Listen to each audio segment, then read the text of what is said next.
Greetings and welcome, one and all. I am Dr. Wolf, and today I am joined by both Lightning Bliss and Mad Munchkin for a discussion on Dark Crystal, Age of Resistance. God. Yeah. Yeah, that's just nightmare fuel right there. Thank you. Yeah. What? I am friends. Okay. Wait, please. I'm friends. I make peace. Yes. No. Just sounds no. like people are having fun already. I hate your whimpering. Oh God. Okay. Anyway. I'm done. For now. I took my time getting through this new series on Netflix, going through about one episode a day, maybe every other day. And once I finished, there was so much I wanted to talk about. And Lightning had finished the series several days before me, and she had stuff that she wanted to talk about. And I know that Mad Munchkin had finished the series too. And I was like, well, why don't we just have a long-form discussion? Because there's so much to admire here. Mm-hmm. Yeah. Oh wow.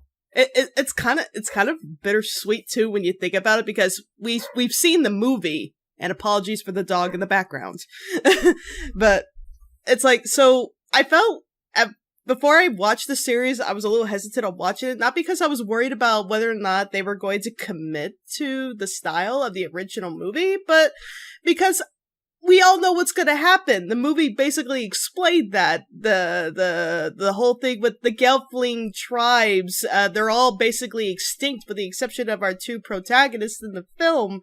So it's like, am I going to be depressed when I watch this series knowing what's going to happen to all of them eventually? But you know what? I do not regret it. It was, yeah, well done. I suppose it's kind of similar to watching something like historical fiction movies. Based on real life events, we already know exactly what's going to happen at certain points in history, and yet we can still enjoy the film knowing how it's going to end. Mm-hmm. Oh, wow.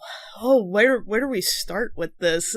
It's how many episodes was it? Was it 10 or was it 12? It was 10 episodes. 10. And they're about an hour long each, which was impressive enough of itself. But I didn't get to watch the behind the scenes, which was an episode that literally came after the last episode of season 1. But a few minutes into watching that part, there was something that really made me realize how passionate the creators of the series really were, and how much they wanted to respect Jim Henson's view of this world he created. And that is, regardless of the fact they did use some CGI for the series, they did not for the main characters and the main puppeteering. That puppeteering was here throughout the entire series, and I was just so happy to see that. Oh, wow. In fact, they actually did a test run, and you can look this up on Netflix after the series, where they actually did test having a Gelfling character in full CGI running across the screen with a Skeksis puppet chasing after them. The difference between the two, unfortunately, was night and day. Even though it was great CGI, but when you have a real object a real character puppet in the light or in the dark, and then you have a CGI character in the same format, there's such a massive difference that you could just tell that thing is real, that thing is not. And I'm just, when they realized this, as much as they know this would have saved money and production in the long run, they knew they couldn't go with CGI in the Gelfling tribe characters. There was just no way. They said, we are biting the budget bullet. We're going to do it the way Jim Henson would have done it back in the day. And I'm so happy they did. Bravo. Yes. Given how much CGI there is in films all across all forms of media today, it is so nice to come across a production like this that is primarily practical effects. They have computer animation as a support tool, but it's not the primary tool. So most everything you see in this world, you feel like you could reach out and touch it. And that helps you to keep you in the moment. Yeah. I just found it really refreshing that I was watching something that I knew was tangible. And not only that, somehow, even though we knew we were watching puppets, we forget they're puppets because the story and the world is so engaging. And I just found it difficult to tear myself away from it. I pretty much watched at least 3 episodes in one sitting at one point. And I deliberately didn't watch the film before watching this. I have seen the film, don't get me wrong, but I didn't want to refresh my mind with the story too much. I just wanted to enjoy the series for what it was. And I actually rewatched the film today. And it made me just want to watch the prequel series again, just to see what small elements they took from the movie that weren't so noticeable. Because the wonderful thing about the Dark Crystal franchise is it's not so much about the characters as beautiful as they are. It's more about the small details, and even just down to the symbols that are used to represent the different tribes, and the patterns in the carvings in the walls, and the characters themselves, the Skeksis, they're very architectural in their look, I guess, and so are the mystics. And I was just fascinated by that, because even the film and the series, it still looks like just Brian Froud, who was the artist behind the film, is the artist behind this as well. It's just seamless. You can watch the film and the series side by side, and it's okay that maybe the film hasn't aged all that well, but that's more to do with technology rather than story sophistication, I guess. There's just I don't know. I just loved it. Just geeking out about it all week. There's only so much they could have done back in the day, but what they had, they used beautifully, in my opinion. And yeah, maybe the movie hasn't aged well as I thought it has, but I can still look at it and say, wow, that really took effort for them to create that large landscape, to make the characters and the creatures look small in comparison. Like I remember one scene that really impressed me, because I had to keep in mind that the what are they called? The Sky Riders? The creatures with the really long legs. Landstriders. Landstriders, thank you. So keep in mind that in the film, these are people and puppets on stilts. Stilts attached to their legs and their arms, and they're basically running on these 8-foot stilts on 4 limbs. And there's this one shot in particular where the main characters are running across a land to help save some individuals that were captured by the Skeksi guards. And I'm thinking, that has been really hard on the actors' legs just to run across landscape like that. And it's just the fact that people put so much effort into building the worlds, the creatures, the main characters. In that film, impressed me enough, and it still does to this day, even if the film hasn't aged well. And then we have the series, and I could see that same passion is still being put in, and then they tweak it up a notch by still using today's technology, such as making the lands even bigger, more beautiful, like the caves underground, or the desert lands, the sky. When the female Gepling are flying through the air, that's something we couldn't see in the original film. I didn't even realize they could actually fly. I thought they glided. I think they took some creative liberties with this new series, at least in that respect. Yeah. But for the story they wanted to tell, I can understand why. In the very first episode of this new series, the underground Gelfling clan, where you get to meet Deet for the first time.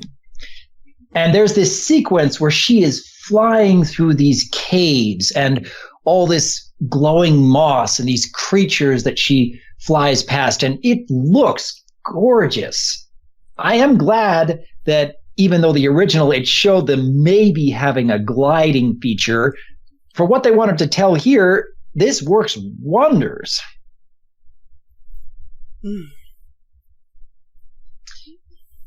But perhaps we should talk about specific characters and the story itself. Now, Lightning, I'm fairly certain I already know who your favorite character in this new series was. It's not one of the Skeksis, I assure you. Yes. Really? It's not, actually. Okay. I know, but from our discussions earlier, I'm pretty sure I already know who you're going to say. Let's see if I'm right. Oh, I'm going to gush over Mother Olga so bad. Yeah, and I was right. She is awesome. What's it for? Is that what you want to know? You don't know what it's for? Is that a Gelfling? You don't know? Wow. Who voice acted her in the series? Because whoever did nailed the original voice acting ability. Wow. In the original film, I believe that she was voiced by Frank Oz, who also does Miss Piggy and Fozzie Bear and Yoda.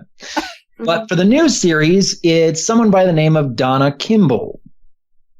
Well done. Yeah. I could hardly tell the difference, other than that she sounded a little younger, but that's saying something, considering that Mother Olga claims to be as old, if not older, than Thra itself, that she is the mother of Thra. So, she's like Mother Nature, I wonder? Or she's just the guardian of Thra herself, the guardian of this entire world? It's interesting. It's interesting how this series shrouded a kind of a darkness about her character at first, but how so quickly she took responsibility for herself and her responsibilities. Now, originally, are we allowed to talk about spoilers? I think we should get into spoiler talk, because there's a lot of story beats later on that I really want to discuss. Okay. And I'm hoping by the time this is released that all the people who wanted to watch the series have gotten through it. But we'll see. Okay. So Mother Olga is basically titled as... She's Mother Olga. She's basically the lord or the goddess of this entire world. She was in charge of the Crystal of Truth for a time, up until these new beings arrived, and they somehow split in two, and the series will explain that later on, but even she kind of seems to ignore this fact of how that happened or whatnot, or decide not to question it, as she figured, well, this is the law of Thra, this is what Thra wants. So, okay. The Skeksis want power over the crystal, and to distract Mother Olga from what they're planning to do, they give her a gift to allow her to explore the universe and the stars, I guess with her telepathic magical abilities. And she disappears for hundreds of years. Like, she basically, I guess, goes into an unconscious or coma to basically explore the stars. Only to come back because she realizes she can no longer hear the call or the voice, or in this case, the song of Thra. That's the way she puts it. Yeah. So she realizes something is wrong. The Skeksis are not being responsible with the crystal, and slowly and surely she discovers what they're up to. And at the same time, she's blaming herself because she admits that she trusted the wrong people to look after her crystal. And as a result, the world and the indigenous life are paying for this. And in order to reconnect with this world, she needs to reopen her eyes and be able to hear the Song of Thra again. Which she eventually does through the help of Gelfling, dream flashing? Dream fasting. Dream fasting, I can never say it right. Dream flashing. Dream fasting. She never loses sight on her responsibilities from then on out. She admits her wrongings. She does whatever she can to fix it. But the other thing I love about her character is, while she's very, very judgmental of the Skeksis and the Mystics, she has reasons behind that. They're not indigenous to Thra. They're more like visitors from another world. They're aliens, basically. I'm like, oh, that explains a few things. But what really made me fall in love with her, that I kind of want to be her in a way, is that she doesn't judge or cast shame or harm or judgment on any creature of Thra, no matter their alignments. Like, at one point, she would take care of this little monkey creature that was poisoned by the darkness, and she managed to save its life. And then another minute, there's this arachnid that had originally tried to mind imprison her, like his siblings did to the Gelfling. She's like, you can't do this to me. I am Olga. You'd explode if you tried to mind slave me. Only to discover that this little arachnid was hurt, and she's like, oh, I will fix you up. Mother Olga fixes all. And I'm like, wow. Not only does she care about all of Thrall, she really cares about all of Thrall, and all creatures respect her for it, good or bad. If anything, it also just shows the indigenous life of Thrall aren't good nor bad. They're just living their lives, and the situations are really dire for some of these creatures, and they're desperate for help. And she acknowledges this, and she takes care of them all. And I just, I love that about her. She really is Mother Olga. No. Plus, she's not afraid of frightening other creatures if it helps achieve her ends. I mean, she's being escorted out of the castle the first time she goes back to see the Skeksis by a couple of Gelfling guards who are whispering about ancient legends they heard about her. And then she turns around and says, yes, every legend you heard is true. And then just scares them off like that. That's just more fun. Yeah. I mean, she's the description and the legends describe her as almost godly, and yet she's like a normal person, a normal creature. And I don't blame some of the Gelfling for like second guessing her or judging her. It's like, oh, this is the great Mother Olga. Yes, I am the great Mother Olga. And then they're like, oh gosh.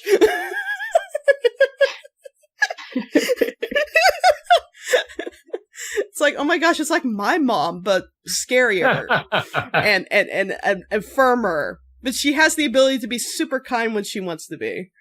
I love it. Yeah. Alrighty. I shall have to inform your mother that you compared her to a Muppet. No, don't do that! No, you be quiet! Keep that to yourself! Anyways, Miss Munchkin. Miss Munchkin, Yeah. did you have a favorite character in this series? I was torn between two characters. At first, I thought that I would really like Deet, because, well, she's the one that's like connected to nature and animals, and it's like her storyline is all about, oh, she's the chosen one kind of thing. But then I really, really loved Rian's story. And yeah, okay, he's the generic misunderstood hero kind of character, but the one of the reasons why I loved him the most is because in the original movie we see how the crystal drains the essence from a podling, and yeah, it's terrifying. But in the series, we see not only do we see a character being drained of essence, we always see how another character reacts seeing that and being absolutely helpless to do anything about it. And that just made it so much more emotional for the audience, because like I don't know, just seeing it's a puppet, but we're just seeing this puppet cry, and I was just so heartbroken for this character. And then of course he sees this happen and he's trying to explain to the other Gelfling this has happened, and no one will believe him. If anything, they think that because the Skeksis are spreading the rumor that he actually murdered her, then he's made into an outcast. And I can't really go into it in as much detail as Bliss did, because, well, there's not as much to dig into as Olga, but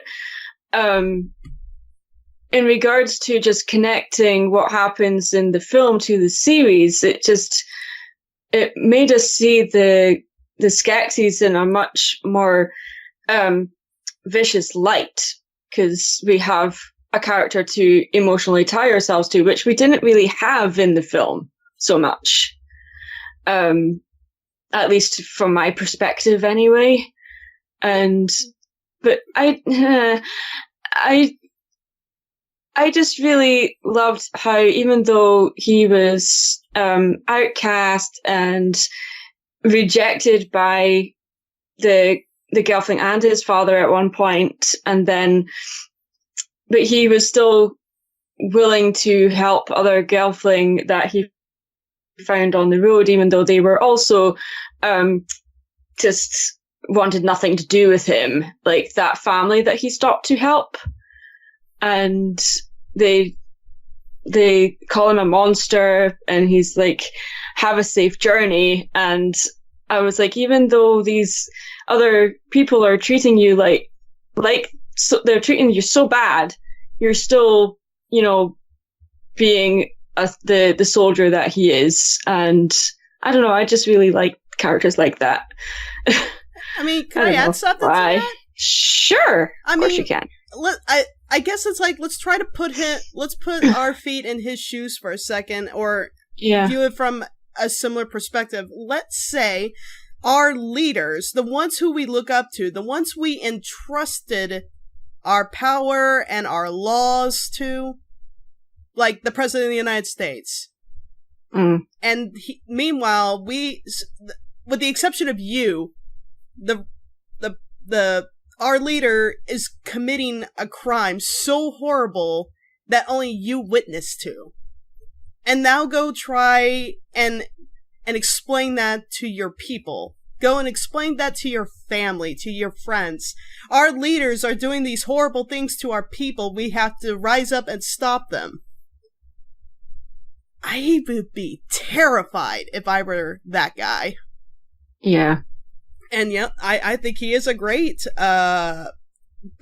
individual to follow. He witnessed a terrible event, and now he has to try and explain it to his father, to his leaders, to his friends, that our leaders, our lords, are not who they say they are. They are going to destroy our people if we don't rise against them.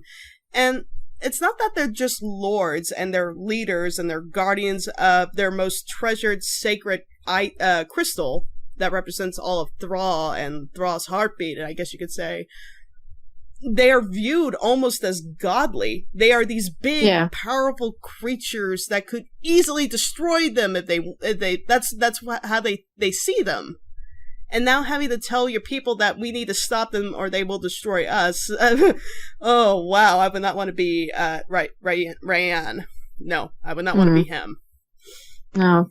I'm reminded of something like, say, the pharaohs of ancient Egypt, who, to their people, had an almost godlike status and brought the sun and the rain and the crops and everything that the people depended on, they believed was responsible by the pharaohs. And in that same set of circumstances, I think this series, Age of Resistance, touched on some fascinating concepts on how exactly do you change your beliefs that you've held firm your entire life, and your parents and your grandparents and so on and so forth have held on to their entire lives, believing that the Skeksis are the bringers of life, that we worship them and we pay tribute to them, and they are in return giving us so much to be thankful for. And I think this series actually developed on those concepts in a number of really interesting ways. They didn't take it quite as far as I was hoping they would, and I'll get into that later, because in some parts, I feel like they're going through story beats a little fast. Like, they are setting up this great threat, and then suddenly, oh, there's this new hope, let's move on to this point, and then moving on to these new characters, and suddenly they're having a conflict, and suddenly they're not. And I wish that they could have slowed things down a little bit here and there. They could have added another 4 or maybe 5 episodes, and I would have been content reaching the same ending point. But I'll get into specific examples later. Yeah. So, out of the entirety of the story, what were your favorite moments? Oh, what were my favorite moments? Yeah, I gotta admit, even though I like the Gelfling's designs, and I especially loved seeing the lady Gelfling flying around with their beautiful wings, I'm very tempted to draw that. I have to admit, my favorite scene is when the Skeksi archer versus his mystic archer self, and how vastly different the two are. The mystics are by nature soft, gentle, and very slow-moving creatures, whereas the Skeksis are violent, fast, and extremely aggressive. But even the mystics have a capability of standing up for what is right. It's what they believe in. They are the better halves of their former selves. So, seeing that scene where the mystic archer basically takes on himself, knowing fully well that this is going to kill him, I thought that was impressive. And again, the acting, the puppeteering done by both creatures, by both the Skeksi and the Mystic, is just so spot on. And can I just say that the Skeksi archer is downright terrifying? I was getting Predator vibes. Yeah, the hunter. Yeah, hunter. And oh, goodness. The fact that they had two very different perspectives. The hunt must continue. It must always continue. The hunt must end. Wow. Oof. I'd say I think that's my favorite scene right there. I think my favorite scene would be when Deet is taken to the surface for the first time, and she just goes through is it the life tree? Is that what it's called? Something like that. She emerges from the tree of life, yeah. Yeah. And you're looking at that scene and think, oh, the tree's just CG, the world is CG, but no, that was real. The set was actually built. Okay, there's a lot of green screen and stuff, but it was just such a beautiful scene. Even though she didn't turn out to be my favorite character, that was probably my favorite moment, but probably from more of like a cinematography point of view, I guess. It was just such a beautiful scene to see. So yeah. But I just realized, though, that Doc didn't say what his favorite character is. No. Actually, while I find other characters have more funny scenes, I actually found the Chamberlain to be the most intriguing. Because with many other characters, I could really enjoy them, but there will be certain moments throughout the series where I'm like, well, you started this really fascinating story beat and ended it really quickly, or that they just went back to being a little more generic and a little less complex for a time and then went back to being more complex later. With the Chamberlain, he is very hard to predict. He is so slimy and underhanded in everything he does. This is your favorite character? Yes. Your dark because is showing. I find him the most complex out of everyone in the entire series. Careful, Doc, your evil is showing. Of course. Now, there is a conversation, I think it's in episode 4, where the Chamberlain is taking Rian back to the castle. And you're trying to think, Rian obviously does not trust a single thing that this Chamberlain says. And I know Chamberlain is going to try to convince him, oh, you must confess, it's all for the best. And obviously there's no way he could possibly spin anything to make Rian believe him. But the more he talks, you realize, oh my goodness, you despise everything that he's saying, and yet he's actually got some really good points. And you start to understand why Rian starts to falter. And then Chamberlain takes off his bindings, opens the door to the carriage and says, leave, run away again.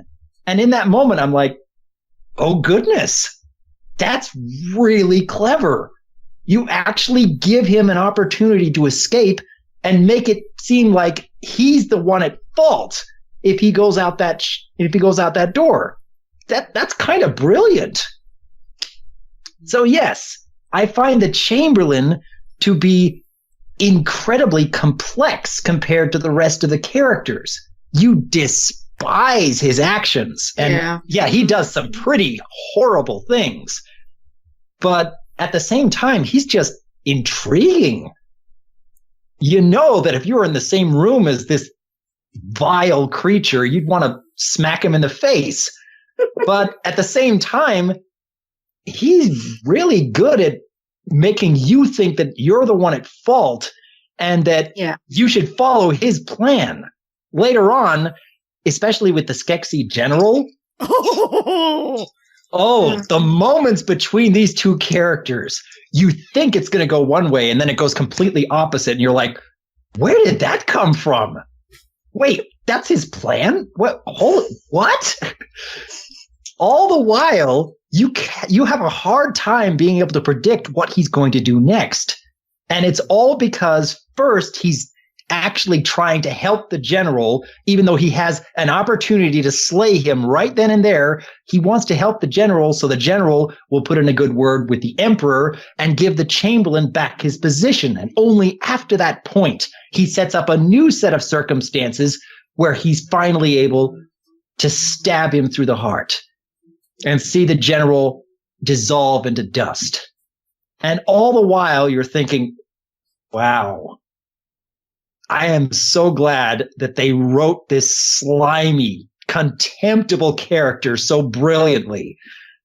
So yes, he is my favorite character thus far. You know, you've got a good villain when their logic is almost inarguable.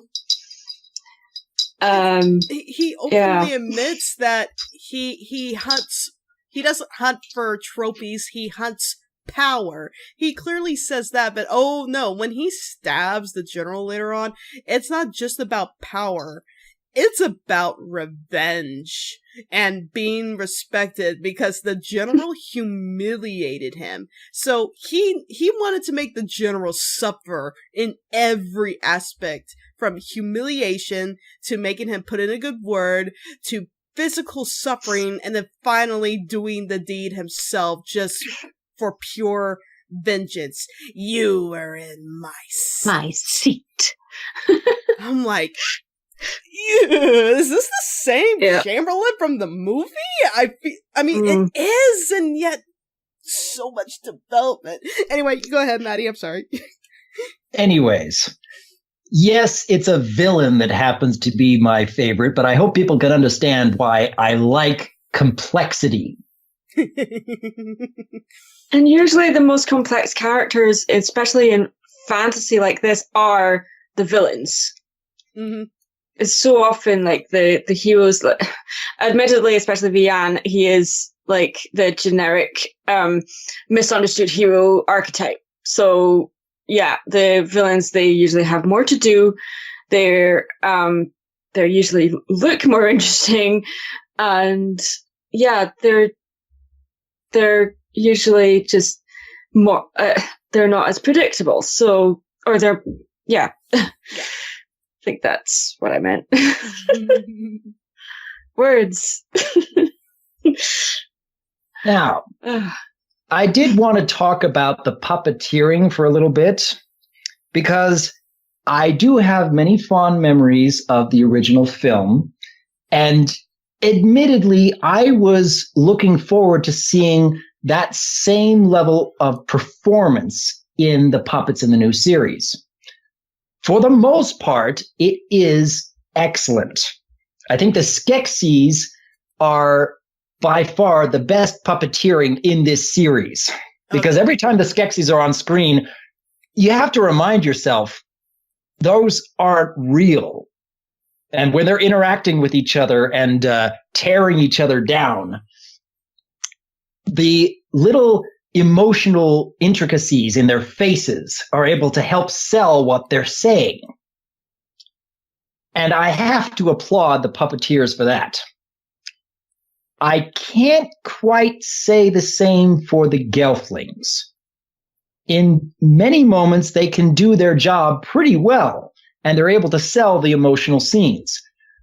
But there's still lots of moments here and there where the puppeteer, it looks like it's just moving the mouth just to say what the actor or actress is saying behind it. And yeah, it does the job fine, but what I really admired about Jim Henson's work way back in the day is that he could get you to feel what a character is feeling without saying a word. Using, say, even something as simple as Kermit the Frog, he could convey so much without having him say anything. And I didn't get quite that same level of puppeteering from the Gelflings here. I got it from the Skeksis, but not necessarily the Gelflings. Yeah, I feel like the facial expressions in the Gelfling were incredibly stiff, despite the mouth movements and even the eyelid movements. I feel like in the movie, they nailed it a lot better. Basically using the same tactics they would with Kermit. For some reason, here it's not as strong or dominant, and I'm wondering if it has anything to do with the fact there were so many Gelfling characters compared to the Skeksis. Could be. I mean, and granted, puppeteering and animatronics, props, physical things being put in front of the camera, these are all being handmade, custom made, and then hiring puppeteers. It's expensive. There's a reason why they originally thought about going with CGI at one point, because it would have lowered the budget and provided the artists and animators with more opportunities to express more facial expressions in the Gelfling. But they did not want to throw away the design of the Skeksy puppets because they looked so good. I feel like even outside the movie, the Skeksis are pulling the strings. Wow. Yeah. I have to agree with what you two are saying about the emoting isn't just in your face, it's in your body language. And when you have characters like the Gelfling, a lot of their emotions can be conveyed with just like the little ear twitches, kind of like how a cat, when they're scared, their ears go back. When they're angry, they're like right up, or when they're curious, they're a little bit tilted or whatever. And we did get that in the movie a little bit, but yeah, they were still really, really stiff.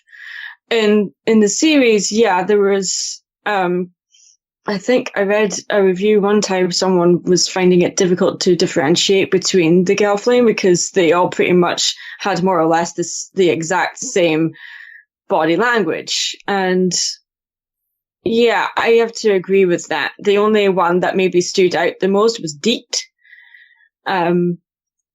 Deet and Rain definitely stood out the most because between the sisters and the queen, they didn't really call her a queen, but you know what I mean. Mm-hmm. They kind of all looked the same, and that was a little frustrating. And the only reason why I could tell them apart was because the middle sister was a soldier. She wore armor a lot, and had her hair up. The main younger sister, she had braids in her hair, always wore a dress. And her other sister had a specific posture of just standing up straight all the time and had this kind of like demeanor, kind of a demeanor of just looking down at people. But still, you put them together and you feel like they look like they came out of the same mold. Yeah. It's kind of frustrating. It's possible that they did. Yeah. It's like you said, they did a test footage with Skeksis chasing CGI Gelfling. They probably had more time to work on the Skeksis because they were starting out trying to make CGI Gelfling work. So maybe that's part of it. Maybe. Anyways, there are a couple of other story beats I wanted to go over because earlier on I had mentioned that I kind of wish that there were like 4 or maybe 5 more episodes to reach this same ending point in season 1, because it seemed like they were introducing some really interesting concepts, but an episode or 2 later, it's just all over and done with. Now, for starters, I liked the idea that Rianne's father was the one who volunteered to chase him down and bring him back to the castle. And for a while, it looked like they were building up a really fascinating dynamic between these two characters because Rianne's father had served the Skeksis for who knows how many years and had followed their orders unquestioningly, and having to go after his own son. Yeah, there's a lot of emotional weight you could have put into that. And they touched on some of that. But I think it was only like maybe 2 episodes from when Rianne's father is tasked with going to find him to the point where, well, the hunter has now killed Rianne's father, and that's kind of the end of the story beat. I kind of wish they could have explored that further.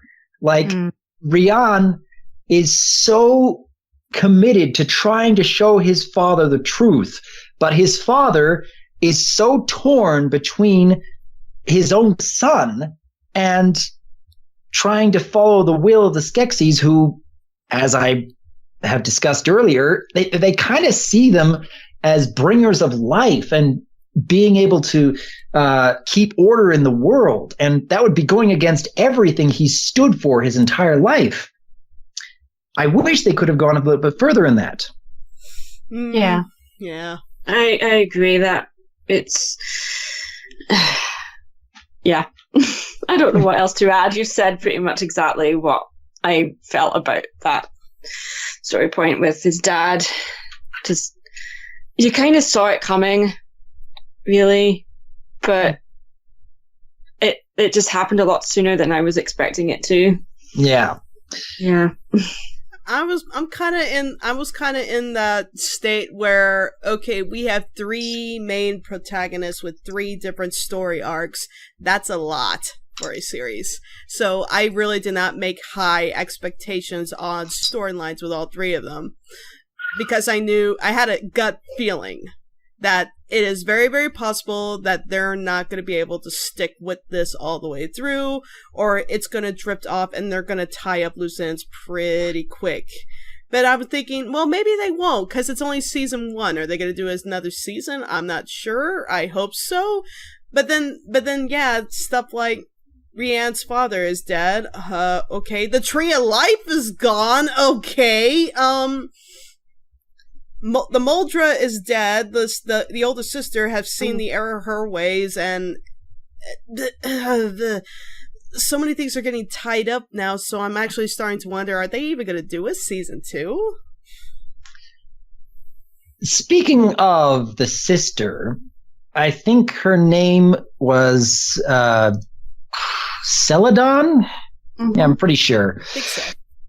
Anyways, the fact that she felt kind of pushed aside by her mother all those years, and how Brea kept getting pass after pass because she's kind of a spoiled princess who just researches all day and doesn't know much about the real world kind of thing. I thought they were building up something more fascinating with that when finally the All-Moldra was slain by the Skeksis, and Celadon, even though she witnessed it happening, thought, well, she's a traitor. And in order to maintain order and peace with the Skeksis, changes need to be made. And naturally, this leads into the other clans questioning, well, hold on a second. Just because the Skeksis have been our lords in the past, there's been some new information popping up that tells us maybe we shouldn't be trusting them. And again, much like with Rianne's father, or what I was hoping they would do with Rianne's father, I was hoping with Celadon, they were going to show someone who was so devoted to a belief, felt just belittled by her family, and now she has the seat of power, and everybody's going to follow the order that's been kept for who knows how many decades or centuries, and have peace with Skeksi kind. That she's willing to break a few eggs in the process and call anyone who doesn't follow that as a traitor. I think you could have dragged that on for episode after episode, where she is so convinced that this is the only one true way in order to save Gelfling kind. That would have made for a fascinating journey of a character. Even this dark turn, I would have loved to see more of that. But again, it ends way more quickly than I would have expected, where she goes immediately to the Skeksi castle and immediately tries to talk on behalf of Gelfling kind, and the Emperor just says, no, no, no, and gives her the entire truth up front. And she has to confront that right then and there. And I'm like, wait, really? You were building up this really intriguing concept, and you just end it all like that. I wish they could have done more than that. Oh, I feel like there were some missed opportunities. Like, I think one big disappointment I had with Celadon was after she has all the other Gelfling Moldras gathered to basically crown her, two of them are against the crowning because of how her mother died. They're rightfully questioning if this is the right thing to do. And so one of the lead fire Gelfling or stone Gelfling say, I challenge you for the crown. And I'm thinking, okay, not only did they select a challenge, it's going to be a flight challenge. They mentioned that it was going to be about flying through obstacles, or maybe a battle of flight in the air. I'm not sure of, but I remember them talking about it. They were laying down what it was going to be about, and I'm thinking, okay, we're going to have an epic fight scene. This is going to be so much fun. We're going to see Gelfling queens flying through the air and battling for the right of the crown. This is going to be epic. No.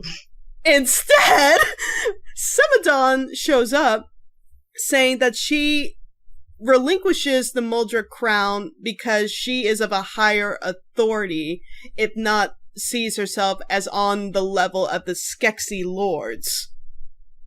And I'm like, okay, that is both disappointing and clever at the same time. This is her way of wriggling her way out of the challenge, because she probably knew she would have lost.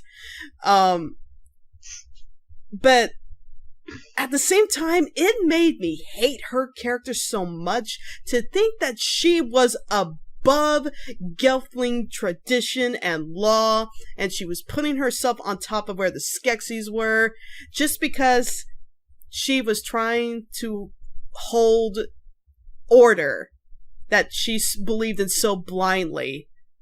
To the point that she was even breaking the original order that the Gelflings set up. I'm like, that's both clever and great, but oh, what a lost opportunity of spectacle of seeing a challenge from Gelfling tribes. Why? Maybe they ran out of budget? Maybe they couldn't do something like that because they realized it would be too expensive and they're already over budget, having to make changes earlier? It's unfortunate, but that seems likely. What do you think, Miss Munchkin? Yeah, there was just some points where they could have gone further with it, and the Celadon storyline is definitely the one I would have liked to have seen more of. I felt that the scene where the young princess is going to this event where they have to wash the podlings, I thought that went on a bit too long. They could have gone back and done more with Celadon and, really dived into her psyche more. And I just thought that scene, as funny as it was just a bit of a waste of time. But what I would have liked to have seen more of Deet's family, how they work. And we see near the end of the series where they're being controlled by those I can't remember their names, but the insects. The Arathim, I think it is. Yes. And we are the Ascendants. Yeah. And you see that her siblings and her fathers are possessed, and I'm like, I would have liked to have gotten to know her fathers and her siblings, and I think it was her grandmother more. And so that when we do see them like that, there's more of an emotional impact, and I didn't really feel that connected to them. Mm-hmm. So, yeah. It's just like when Vian's father died, I would have liked to have gotten to know him more. And the time just wasn't given to that. And I think it's a good thing to have, like, you just want to see more of something. It's not necessarily that they did it wrong. They just didn't have the time to do what they probably wanted and needed to do. Yeah, and the one thing that I think they did get right was that they did explain some more of the lore and how the world works, because the movie was very vague about that, and you had to kind of fill in the gaps yourself a little bit. And yeah, there are still a lot of unanswered questions, which I hope that season 2 will answer. If that's a thing. Yeah. You want to know something, though, that I noticed about the arachnoid? Is that what they're called? The Arathim, I think. The Arathim. Have y'all seen The Labyrinth? Yep. Mm-hmm. What do the Arathim, when they're talking, remind you of? The helping hands. The helping hands. Yes. Part of me is slightly a little bit disappointed that was done CG, wasn't it? Yeah, that was a little bit disappointing to me. I would have liked to have seen that done practically, but I don't know. Well, we've been talking about some hesitations and even slight disappointments with the series, but overall, I still had so much fun watching it. This is high fantasy at some of its best. And even though Chamberlain is my favorite character because of how complex he is, he's not the most entertaining. There are many other characters that are way more entertaining. Olga is one. I actually also had a lot of fun with the Heretic and the Urgo the Wanderer. They lived in the middle of nowhere And the only way to pass the time is to compose this 3-hour opera for whoever decides to wander their way many, many years from now. And it's so weird and yet really funny at the same time. Those were some fun characters. Like, you two don't get out much.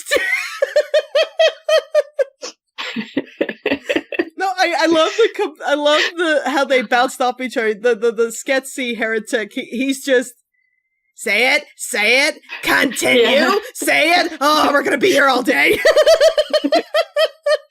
A lot of that must have been ad-libbed. Because a lot of what he said, a lot of what he said, you don't see the puppet saying it. So just hearing his impatience while he's off screen was just so relatable.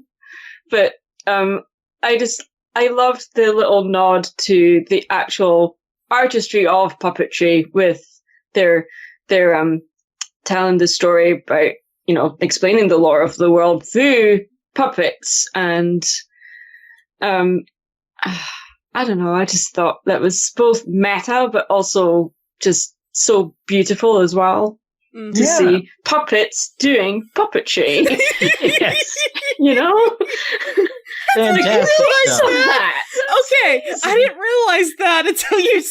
Okay, yeah, that is meta. It's very meta. Puppets using puppets. It took Maddie to explain that to me. I didn't even realize it. It's because it's the oldest art form for telling stories. And although it's the oldest art form, it's also probably, other than CG, I guess, would be the most technologically advanced form of storytelling as well. So, yeah, it's lasted so long and has evolved so much over time. And we get a series like this that's, you forget they're puppets. They're so, there's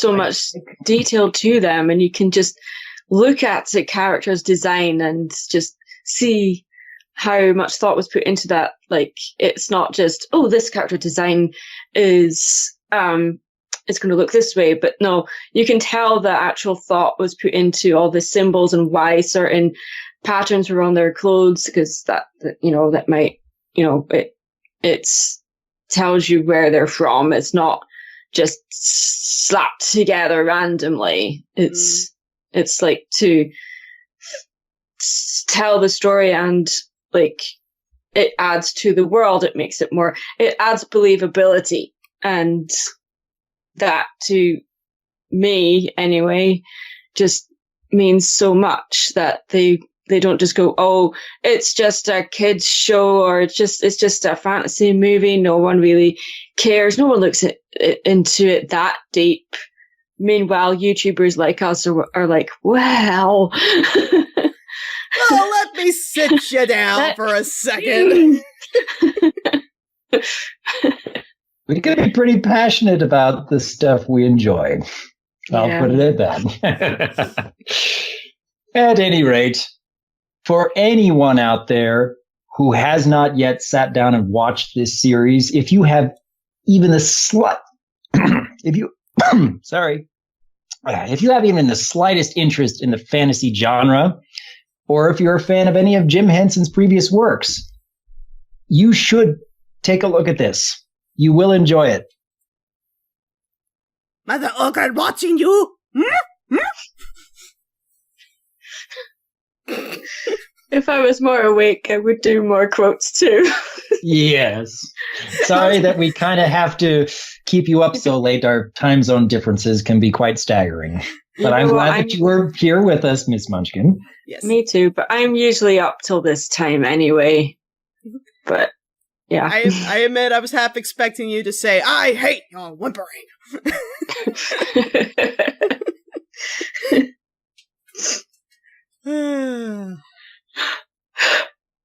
Well, I'm sorry. No, I'm just actually just adding something really quick. I'm surprised that you haven't brought up Fizzgig. Which one is the real Fizzgig, though? Mm. Have we even seen the real Fizzgig? It's basically, we think all Fizzgig are the same Fizzgig, or is that just their species is called? I think that's what their species is called. Yeah. Yeah? And Fizzgig just is called Fizzgig, I guess, in the movie. Kira calls him Fizzgig throughout the original movie, so I always thought that was his name.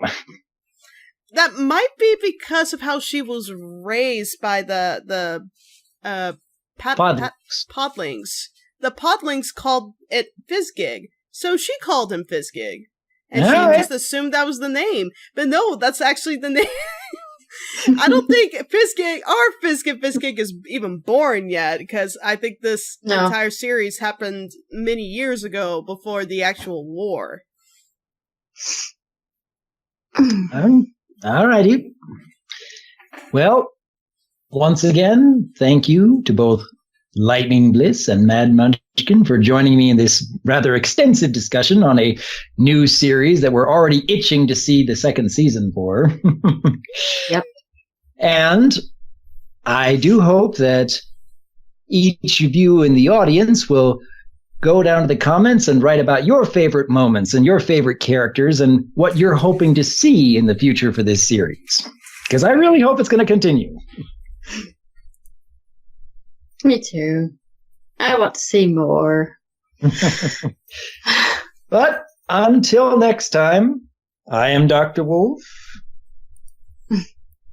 I am Lightning Bliss. And I think I'm Mad Munchkin. I'm not so sure. I'm not quite human right now. Okay. Oh, poor and we look forward to hearing from you.